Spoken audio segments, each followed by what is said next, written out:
So ano yung mga natutunan mo sa Bicol? Ang natutunan ko sa Bicol ay To, may plano ka pa bang bumalik ng Bicol? Ano yung pinakang nagustuhan mo naman sa Bicol? ang pinakagustuhan ko sa Bicol.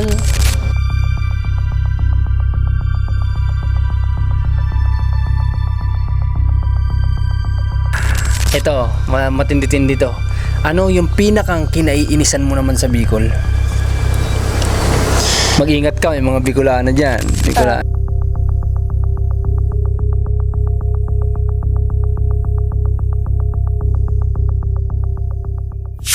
So ayun nga guys, andito kami ngayon ni Commander, kasama ko siya kasi nitong mga nakaraang araw ay umuwi kami ng Bicol kasi nga may mga inasikaso kami. Unang-una yung pagpapaayos namin ng lapida ng nanay ko at yung kanyang 40 days na sinagawa ng kanyang mga kapatid. So ngayon, nandito kami ngayon para pag-usapan natin kung saan kami pumunta, kung di walang iba kundi ang Bicol.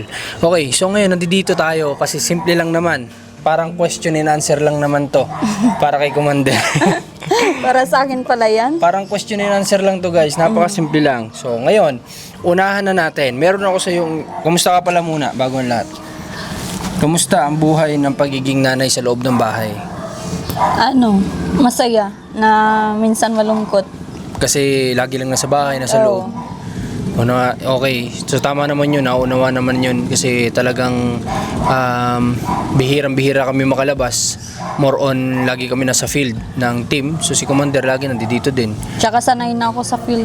Oo, nasanay siya na nasa labas. Okay, so ngayon, ang unang tanong ko sa'yo, ano yung mamimiss mo sa Bicol? Ang namimiss ko sa Bicol ay yung nature doon. Nature? Unang-una? Yung nature doon. Alin doon? Yung maraming nyug? Oo, yun. Maraming paliguan? Oo. Diba? Madaming pasyalan. Hindi naman tayo totally namamasyal, pero syempre, pag nasa labas tayo, pag nag-field tayo, nag-scout, nakikita mo yung magandang spot. Okay. Magandang spot. Magandang spot, parang si JM yun Naghahanap lang na may ihian, good spot pa yung hinahanap. Alright, so sige, okay na yun yung sagot mo. Oo. Okay, so bago tayo magpatuloy, ipakita ko muna sa inyo yung mga video na umuwi kami. Agosto 28, araw ng Huwebes, ang Team Marcos ay mayroong nakatalagang schedule na yung araw upang umuwi ng kanilang bayan sa Bicol. Hope we don't fail to see. Ngayong araw nga sa kanilang pagbabiyahe ay talagang mayroong nagbabadya na masamang panahon. Pero hindi nito mapipigilan ang Team Marcos upang magawa yung mga bagay na nakatalagang ngayong araw. Give it one more try before the idiots are taken. Ang kanilang magiging biyahe ngayong araw ay talagang mayroong hinahabol na oras. Dahil nga ngayong araw ay isasagawa ang tinatawag para sa mga Katoliko na 40 dias. Who knows anymore? What's it for? Sa bawat biyahe na inilalaan ng Team Marcos, kapag sila ay umuuwi at lumalabas ng probinsyang Bicol, ay talagang sakripisyo. Bukod sa layo ng kanilang binabiyahe, ay isama pa natin dito ang hindi talaga maayos na kalsada. Kaya't magmula pa noon sa tuwing sila ilalabas ng kanilang probinsya, ay talagang sakripisyo, sakit ng katawan ng kanilang dinaranas. Pero dahil lang sa mga bagay na gusto nilang gawin, ay tinitis nila ito. Dahil wala namang choice, kundi dito lang talaga daraan sa kahabaan ng Quezon na ito. We can tell one from the other. No one can tell you. At makalipas naman ang halos 7 oras na naging biyahe nila, ay narating na nila ang Bicol. Okay, so ngayon nagbabalik tayo at eto yung pangalawa kong tanong para kay Commander. So, ano yung pinagkaiba ng Bicol at Quezon? Since nandito tayo sa Quezon ngayon, ano yung pinagkaiba niya? Paano ko kaya sasagutin yun, nasa bahay lang ako. Parang baliktad yung O sige, tanong ko sa sarili ko, ano yung pinagkaiba ng Bicol at dito? Okay ako sasagot. So, ang pinagkaiba ng Bicol at dito, sa Bicol ay talagang kapag pupunta ka sa isang beneficiary, related to sa charity, kapag pupunta ka sa isang beneficiary, talagang kinakailangan mo minsan dumaan ng bundok, tumawid ng ilog, tumawid ng sapa, dumaan ng struggle sa daan. Samantalang dito naman, kumpara naman dito sa Quezon, is talagang more on madadaanan mo is sementado highway. Wala kang halos tatawiran ng mga ilog, ganyan. Unang-una yun yung sagot ko sa pinagkaiba ng Bicol at Quezon. Pero dito pa lang yan, hindi pa natin naiikot ang Quezon, kaya base pa lang sa na-experience ko yun. Alam ko meron din sa Quezon ng mga ganyan. Hindi pa kayo nakapunta sa mga bundok. Kasi hindi pa kung kami akong nakapunta. sasagot niyan, kasi hindi pa ako nakapag-scout dito. Tama naman, hindi tama ko pa naman, naranasan. tama naman. Oo. Alright, so ngayon, bago tayo dumako ulit sa pangatlo kong question para sa'yo, ay panoorin natin yung continue ng pag-uwi namin ng Bicol. At tila nga talaga ginagalingan ng Team Marcos dahil nga nang dumating sila sa bayan ng Kapalonga dito sa Bicol ay saktong-sakto lamang ang kanilang pagdating dahil dito palang sisimulan ang pagdarasal para sa yumaong ina ng mahal nating si Marcos. All I hear are all of the voices inside of my mind, bringing all the doubt and all my fears, all tangled up, caught in all of the lies. I'm searching for the missing piece. At tamang-tama naman ang pag-uwi ng Team Marcos at ang magiging padasal sa kanyang ina. Dahil nga ito rin pala ang araw ng kaarawan ng kanyang tiyuhin, nasawa ng kapatid ng kanyang ina. Kaya't dito ay makikita ninyo na mayroon silang salo-salo o paghanda. Higher than any star I reach. Oh, it's the love you are. Alright, so ayan, napanood nyo na yung kasunod ng mga ginawa naming video nung umuwi kami. So, dadako tayo ngayon sa pangatlong tanong. Sana hindi na ito para sa akin, para sa iyo na to. So, ano yung mga natutunan mo sa Bicol? Ang natutunan ko sa Bicol ay yun nga, unang-una yung mga sa attitude ng tao. Kung paano ka Salamuha. salamuha sa kanila, paano mo i-handle kung may beneficiary ka, like yung trabaho natin bilang charity vlogger, na parang yung natutunan ko last time na full tayo ay yung parang kino-close natin agad yung tao na beneficiary natin. Tapos kapag kinalaunan, parang nagiging sila, Nadidisrespect. nadidisrespect tayo sa Nadidisrespect. totoo yun. So, ayun yung una-una. Anong natutunan mo doon sa part na yun? Na wag mo nang Wag basta-bastang magtiwala. tsaka wag mong ibigay talaga yung as in yung parang tropa na di ba?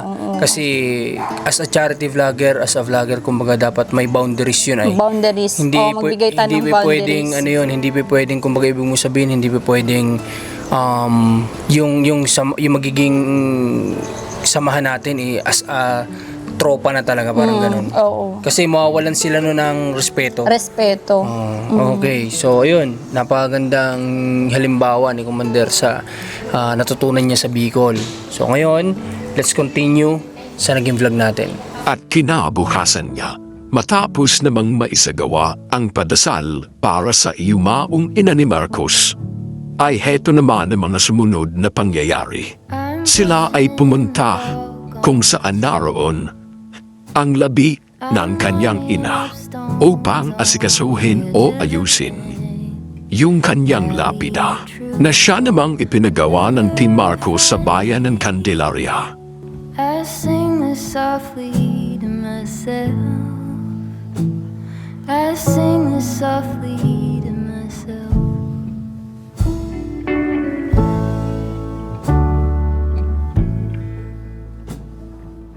Napakahirap talagang tanggapin sa buhay ang mawala ng isa sa mahal mo sa buhay. Nang mga oras nga na ito ay alam naman ni Marcos na kahit ano ang kanyang gawin na effort para sa kanyang mahal na ina ay hindi na ito sapat o hindi na ito mararamdaman ng kanyang magulang o maa-appreciate man lang. Kaya palagi nilang ibinibigay na aral sa atin na tayo hanggat nabubuhay ay gawin natin lahat ng ating makakayanan para sa ating mga mahal na magulang higit sa ating ina. Dahil kapag wala na sila at saka lang natin gagawin ng mga bagay na gusto nating gawin para sa kanila, ay wala na itong halaga.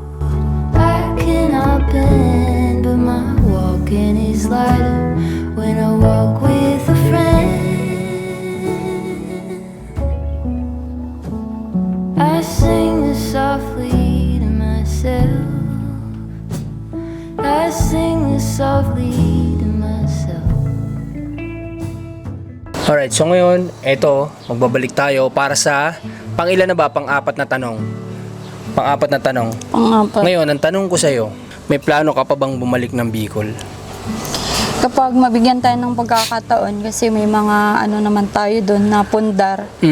At hindi naman yung totally na ano tayo, na mag-stay tayo doon. Syempre, nandito na din yung tahanan natin, dito yung school ng mga bata, nandito yung mga ibang beneficiary natin. Pwedeng Pwedeng bumalik pa rin. Babalik ka pa rin. Kasi unang-una, mayroon kang kinakailangan ding bisitahin, na properties, ganyan, di ba? So, ayun. Ako naman, kung ako tatanungin talagang, babalik at babalik ako kasi doon ako sinilang eh. Tsaka doon tayo nagsimula. Yun yung bayan kong sinilangan. Kaya, andun lahat ng memories din ng childhood life ko, nandun talaga lahat. Tsaka nandun yung bahay ng Nanay ko, relatives, mga relatives na sa Bicol talaga ako. Kaya kung ako tatanungin talaga, babalik at babalik talaga ako. Hindi ko makakalimutan ng pinagmulan ko. Okay, so ngayon, continue tayo. At ng mga oras na ito, sa totoo lang ay nahirapan ang Team Marcos na maghanap ng pwedeng gumawa ng kanilang dalang lapida para sa ina ni Marcos. Pero dahil nga mabait talaga ang pagkakataon sa kanila, ay mayroong isang tao na ibinigay para sa kanila. Nagagawa nito. But it's like I did it just to spite you, because all we ever do is fight. Oh, and I really think it's time we say goodbye. Baby, I'm too fed up with us. At habang kasalukuyan nga na ginagawa ang lapida o ikinakabit sa puntod, ang Team Marcos naman ay umuwi muna pansamantala upang mananghalian at makalipas ang ilang oras ng tinambay nila sa kanilang tahanan, sila ay kagad-agad bumalik sa sementeryo upang tingnan kung nangyari na ba ito. At sa kanilang pagbabalik ay laking tuwa nila dahil nakita ng Team Marcos na nakakabit na ito. It hasn't always been like this. Remember when we were in love? You were always there for me and we could talk for hours. I don't know what happened to us. Oh, 'cause we bring each other down right now and I don't even know why. At dito nga ay hindi nila inaasahan na mayroon silang magiging problema dito. Dahil nga hindi nila akalain na wala na palang nabibilhan ng tiles na pwedeng ikabit sa puntod ng kanyang ina dito sa bayan ng Kapalonga. Kaya't uuwi sila na hindi ito papahabitan pansamantala ng tiles. At ayan, nakita nyo yung mga nagiging video o mga ginagawa namin. Umuwi kami na talaga namang laghari lang talaga. Kasi nga gusto mo namin mag-stay that time sa vlog na yan ng ilang araw. Pero si Marcos ay hinahanap-hanap na kami dito. Kaya laghari kami, natulog lang kami. Then kinabukasan balik agad. Alright, so dumako tayo ngayon sa panglima kong tanong sa'yo.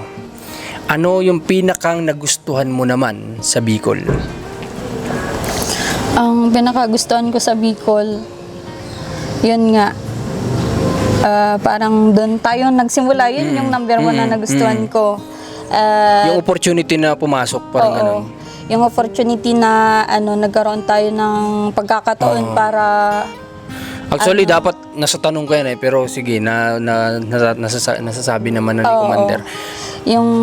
Yun nga, doon tayo unang nag-start ng charity vlogging. Halos yung buhay natin ay doon na. Doon na. Sa loob ng almost 4 years natin doon na pag-stay ay talagang kumbaga ay marami naman tayong nagustuhan din sa Bicol. Diba nga nung nag-decision ka na mag-move na tayo ng Candelaria ay medyo pa ako sa iyo. Medyo may doubt pa o hindi ka pa ganun kakumbinsido. Hindi pa ako ganun kabuo. Unang-una kasi alam ni Commander na yung nanay ko ay nandoon din. Doon niya gusto. So, solong anak na nga lang ako. So, wala na nga kinakasama yung nanay ko. Kumbaga, iiwan pa namin. Parang ganun. Pero wala kailangan sumugal sa buhay, di ba? So, ako naman, kung tatanungin ako, syempre, alam mo naman kung ano yung nagustuhan ko sa Bicol. Lahat ng ginataan na luto. Gusto ko talaga yan.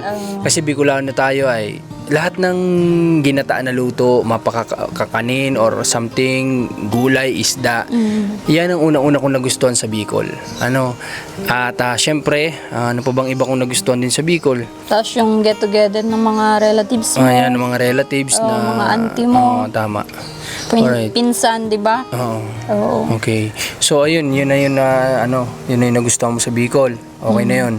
Okay, sige, let's continue tayo sa videos. At nito ding mga oras na ito mismo nang ipakabit nila ang lapida, ay ito rin yung araw na babalik sila o kinakailangan ng Team Marcos na bumalik na rin sa bayan ng Candelaria. At naisipan nga nila na ito yung natitirang alaala ng ina ni Marcos, ang kanyang mga halaman, kaya't ito ay pinaglaanan ng oras ng Team Marcos upang makuha ang mga kinakailangang makuwang halaman upang dalahin nila ito sa bayan ng Candelaria dahil ito na lamang ang magsisilbing alaala ng yumaon niyang ina. If suffering's a way to earn your keep, I better start putting miles on my feet. But I'm so tired of wandering.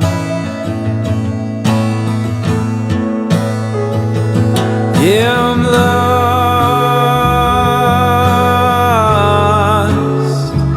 Mabuti na lang din talaga at palaging handang umalalay o tumulong ang mga kasamahan ni Marcos sa kanyang team, kagaya na lamang sa mga pagkakataon na ganito na hindi na ma-related sa kanilang trabaho pero nandirito pa rin sila para alalayan at suportahan ang kanilang kasamahan na si Marcos. I thought by now pain would be my friend. I know that discomfort was a means to an end, but I'm lying in one. Alright, so ngayon, dumako naman tayo ngayon sa pang-anim ba o pang-anim na tanong. Masasabi mo bang ang Bicol ang nagbukas sa atin ng oportunidad? Ito dapat yung tanong ko kanina nasasabi na niya. Masasabi mo ba na yung Bicol yung nagbukas sa atin ng oportunidad? Masasabi ko yun kasi yun nga, doon tayo pumatok kasi ilang beses yung video natin na nag-viral din, di ba? Oo, sa YouTube, sa Facebook. Doon tayo nagsimula talaga. Doon lahat? Doon lahat. Doon tayo nag-start na mag-vlog? Yung mga kababayan mo, kabikulano mo na na-i-vlog natin. Kaya thankful din ako na doon tayo nag-start kasi nagsimula. Talagang madaming deserving din na mga kababayan. Kumbaga, Bicol yung nagbukas sa atin ng oportunidad kasi nga nandun halos lahat din ng maraming nangangailangan ng tulong. So sa madaling salita is Bicol talaga ang nag-open sa amin. Kumbaga parang isang pintuan na binuksan na pumasok kayo sa Bicol at nandito yung opportunity. Kaya nagkaroon din tayo ng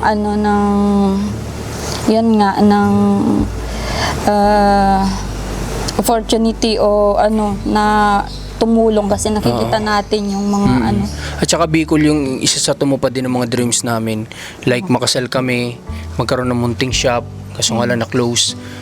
Magkaroon ng munting properties kahit papaano. Lahat Bicol yun, di ba? So ito, nagsisimula pa lang naman kami dito sa Quezon. Dito pa lang kami bubuo din ng mga memories, di ba? So okay, tapos na yung ating pang-anim or pang-pito na yata na tanong ito.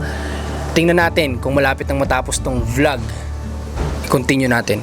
At nang maisaayos na nga nila ang lahat-lahat ng nakalatag na kinakailangan nilang gawin dito sa Bicol, ay nag-asikaso naman sila ng kanilang mga dalang gamit. Pauwi naman ng Candelaria. Sa totoo lang, ang Team Marcos ay dapat na maglalaan ng kahit man lang 3 hanggang 4 na araw dito sa Bicol. Subalit nga, sa naiwan ang kanilang isang anak na si Marcos Liit, ay hindi ito makatulog nang wala ang kanyang mga magulang. Kaya't walang naging choice ang kanyang mga magulang kung hindi umuwi agad-agad sa bayan ng Candelaria para lamang nang sa ganon ay maibsan ang pagkamis at pagkalungkot ng kanilang anak na si Marcos Liit. Holier than I am. I am the dust. You are the rain. At sa tuwing uuwi at lalabas ng Bicol ang Team Marcos, ay ito yung hindi nila maaaring palampasin. Ang makakain sa restaurant na ito na lumuluto ng napakasarap na bulalo at maging ang paborito ni Marcos na laing ay dito niya natitikman, kaya't hindi nila ito pwedeng palampasin bago umuwi sa bayan ng Candelaria.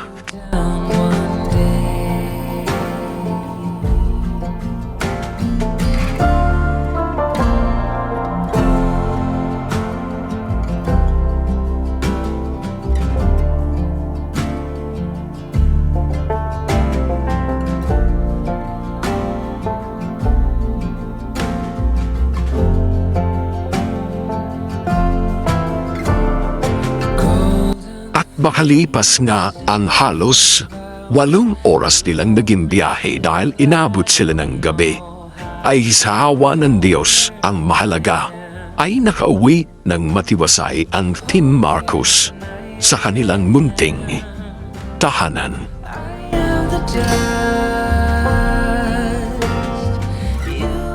Alright, so ayan, dadako na tayo sa baka pinakahuling tanong ko na ito para kay Commander.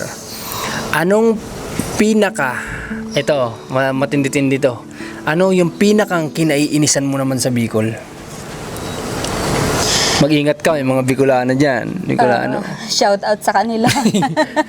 Sige. Ang pinaka ano ko naman, yun nga, 'di ba, pag nag-scout tayo, yung target natin na tao. For example, magtatanong tayo sa mga ibang tao kung deserving pa siya.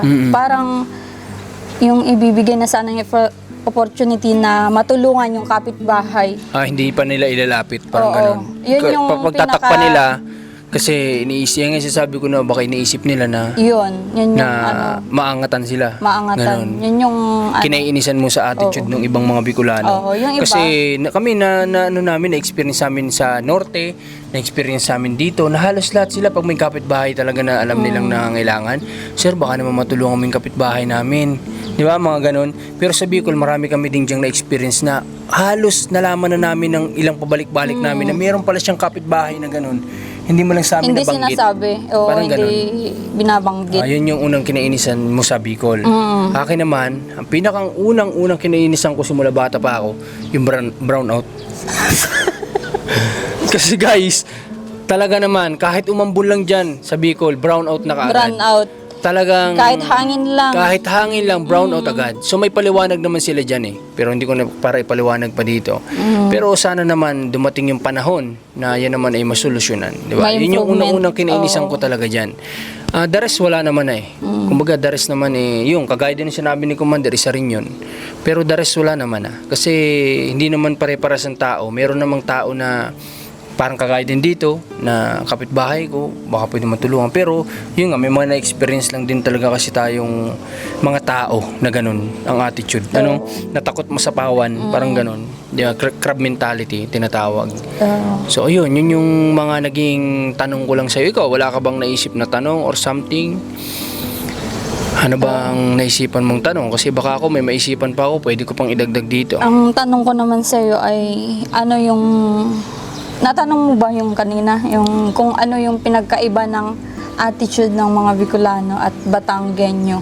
Wala naman ikaw nasabing, wala akong natanong yun. na ganun. Yun yung tanong ko. Alright, so binigyan Kasi tayo. ikaw yung nag-scout dito ay hindi ko pa naranasan. Okay, sige. Sasagutin ko yan. I-continue muna natin yung vlog. Alright, so ngayon, nagbabalik tayo. Sasagutin ko yung sinasabi ni Commander na yan. So, para sa akin, yung attitude ng taga Bicol ay like sinasabi ko sa vlog ko na hindi naman lahat, hindi ko to nilalahat. Tamaan lang yung tatamaan, bahala kayo. Pero ay yun lang naman. Ang sa akin lang is parang sa 4 na taon ilang pamilya lang yung kahit papaanong nakikita nilang pagod na pagod kami, pawis na pawis kami, is inalok man lang kami ng tubig. Iilan yan, bilang na bilang yan sa daming, kahit papaanong marami ding namang natulungan sa abot na makakaya ng team sa Bicol. Bilang na bilang sa mga daliri ko yung gumawa sa amin yan sa Bicol. Nakabaligtar naman dito sa Batangas or dito sa Quezon. Dahil kami talaga sa Batangas. Okay, kasi sa Batangas Meron talaga. pa nga yung ano hindi nag-aalok ng upuan. Oo, meron pa yun. Oo, Na talagang meron. napapansin ng mga Experience viewers namin. na alokin nyo man lang ng upuan yung pumunta sa inyo para matulungan kayo, mga ganun. So, dito naman sa Batangas is opposite talaga. Unang mission pa lang namin dito ni Rans ay talagang welcome na welcome kami sa barangay, pinapasok kami sa air condition nilang office, talagang welcome, ramdam namin na welcome kami. Pagdating namin sa kabilang barangay, pinaghain agad kami, pinagluto kami ng, hindi naman sa hinahanap namin yun, kahit nga walang pagkain tubig lang, diba, sapat na. Kumbaga, appreciation lang. Okay na sa amin yun. Bilang Pilipino Kasi nakagawin tayo, natin yun oo, diba? dapat tayong Pilipino ganun na Magkape ka. gusto mo magkape, gusto mo ng tubig, anong gusto mo? Parang gano'n, di ba? Merienda. Kahit tubig man lang sana.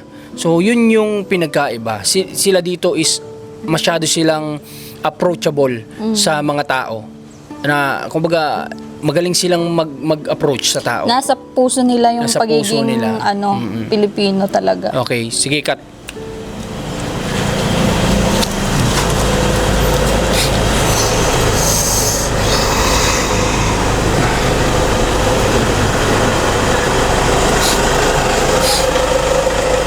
Sige po.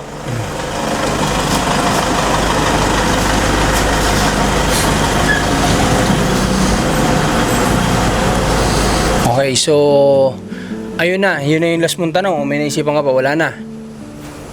May naisipan pa ba? Wala na. Wala ka ng tanong? Meron pa. Meron pa daw. So sige, pagbigyan natin si Commander, may tanong pa daw. Ano yun? Yung hassle na naranasan mo dito sa part ng Calabarzon? Dito para sa akin, yung hassle kasi nasalita sa naranasan ko sa Bicol, parang parang wala pa yung hassle na naranasan ko dito sa hassle na naranasan natin sa Bicol. Yung talagang struggle natin sa mga pinupuntahan doon, yung palang pagpasok natin sa mga gubat na alam nating sobrang delikado, na alam nating possible may mga kapatid tayo doon na hindi tayo iba yung isipin sa atin, di ba? Yung palang sobrang hassle na sa atin yun. Pero dito naman, para sa akin naman, ang hassle lang dito is yung sa sitwasyon ngayon na nararanasan ko is yung pagiging opposite ng bawat lugar na pinupuntahan. Kasi ang layo talaga. Merong 2 hours mawabiyahin, merong 1.5 hour bago ka makapunta dun sa isang binavlog mo, na unlike sa Bicol, within 30 to 40 minutes or 1 hour, marating mo yung susunod mong ibavlog. Tsaka traffic. Tsaka traffic.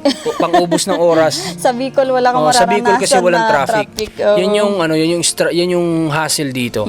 Yung traffic, yung layo ng bawat opposite ng side ng bawat binavlog.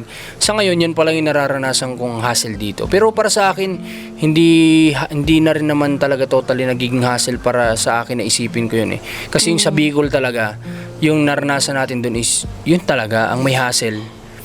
Kasi naranasan natin. yun yung reklamo sa akin pag uwi mo, sabi mo na-stuck kami sa Sa traffic. Na-stuck kami sa traffic, ubus yung oras sa traffic. Ayun, yun lang naman, yung mostly na hassle. Pero yung hassle talaga sa Bicol, iba yun.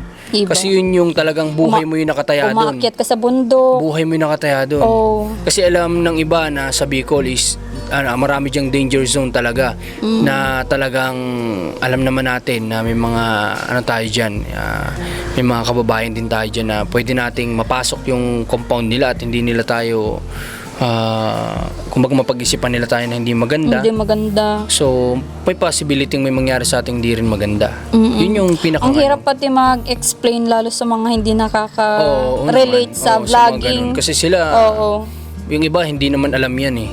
Di ba? So ayun, yun lang naman para sa akin yung hassle ng dito tsaka sa Bicol. Yun lang? Okay na? Okay na. Okay, so anong gusto mo namang sabihin sa mga manonood mo sa ngayon? Nagpapasalamat ako sa mga solid na nanonood sa atin. Syempre sa channel ko na ikaw yung may handle ngayon. Nagpapasalamat ako ng sobra sa kanila kasi hindi nila binibitawan kahit papano yung ating channel. At para soon, kung maituloy ko na yung charity vlogging ko ay tuloy-tuloy pa din yung pag-run ng panonood ng ating mga viewers. Yan. At saka para sa akin ngayon din is mas solid yung nabibuild ng Team Marcos na mga manonood. Kasi unlike before, kung itong ginagawa kong personal vlog kay Commander, baka ito wala masyado nanonood. Oo. Pero sa ngayon, makita niyo naman, bisitahin yung channel ni Commander. Minsan may pumapalo din ng 20k, 30k, 40k, o 10,000 mahigit.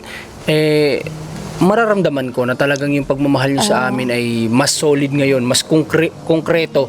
Talaga mas matibay yung suportang binibigay niyo sa amin, not unlike before na talagang kung personal vlog hindi related sa charity, walang nanonood. X ka na kaagad, di ba? Yun lang naman yung napansin ko. Kaya maraming salamat sa inyong lahat.